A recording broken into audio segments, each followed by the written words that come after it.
दङ जेबो खालामनो हाया सानसे साननै नाम मोनगोन आरो खारनायनि नामाव बेल'सैबो जाया जेबो खालामा जेबो जाया सरकारा जोंनो दा 100 बार बुंबाय थागोन आङो जेबो होलाय हाया मिथिबाय जेबो होलाय हाया गभर्नमेन्टआ जोंनो बानायो आरो बिराद मोजां जा खामानि मावनांगौ दं मोजांसो सोरबा सोरबा थांलाबायनायफ्रा नङा होमबा सासे ओरैनो आख' फिख' मा खालामबाय थादों फालाय मा खालामनो आंखौ फालाय मा हागोन सानदोंलै नंखायो आं मा खालामहागोन सानदों माव जेरावखि थानानै माव बे बावफबला बुंबाय थादों दहाय दिनैसो मा बर' जाथि इउनाइट जानांगौ होनना बुंदों आं बुंबाय आंनिसिम दिपेन बर' आरो कनिन बसुमतारी एबसुनि प्रेसिडेन्ट सेक्रेटारि आंनाव फैदोंमोन खाम्फाबो दंफायोमोन रायलायनाया जाहैबाय इउपिपिएल आरो बिपिएफ गोरोबनांगौ बेखौ लानानै रायलायबाय थादों खाम्फाबो दङमोन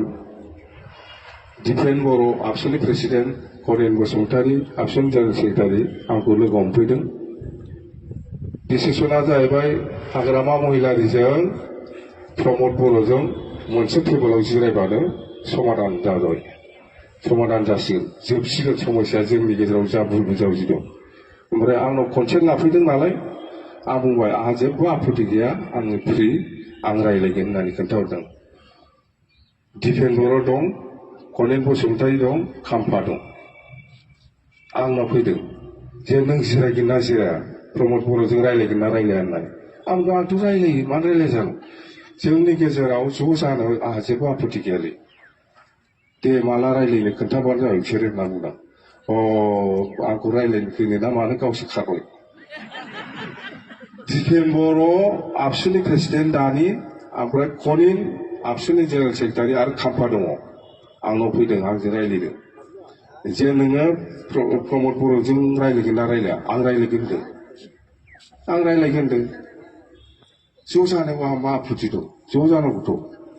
जेबो आपत्ति गैया आं रायलायगोन दे माला रायलायनो खोन्थाबानो जाबाय आंनो जोब्बाय गावहासो खारलांजोबावबाय मा जाखो बेयो मा ज' जानाय जाखो बेयो बेखौ ज' जानाय होनो गावसो मानो खारखो मानो खारनांगौ बेलाय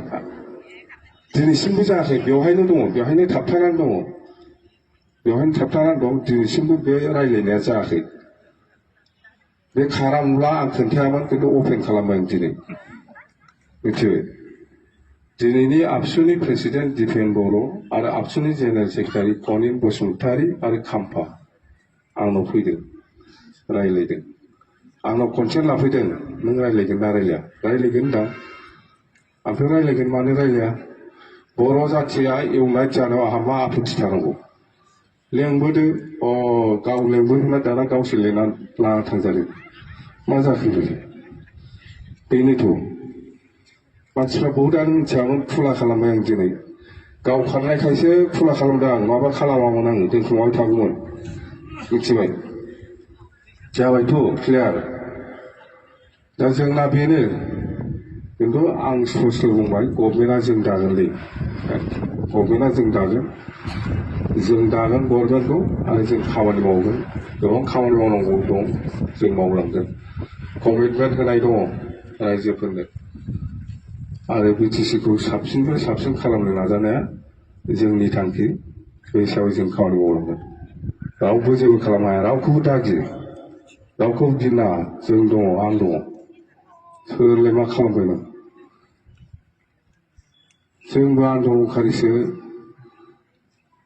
जोंबो आन्दलन खालामनानै फैनायसै आंबो सोरनिबा सिङाव थानानै खामानि मावग्रा मानसि नङा जोङो दे अन्तत' गोरा जा